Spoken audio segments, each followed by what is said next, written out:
tinggal di panti ini harus orang yang tidak memiliki orang tua atau yang memiliki orang tua bisa tinggal di sini?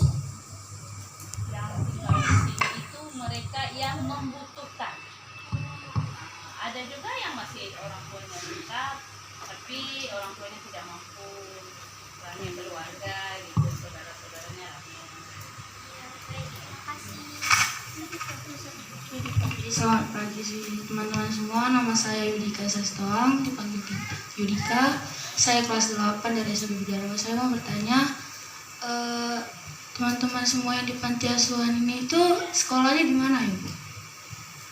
Kalau sekolahnya itu berbagai macam, karena kan mereka datang ke sini itu tidak ada pendaftaran, karena kapan mereka butuh disitulah mereka.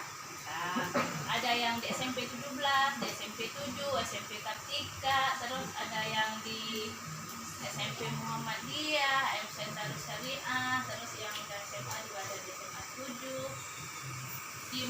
Kalau untuk tingkat SMA itu menurut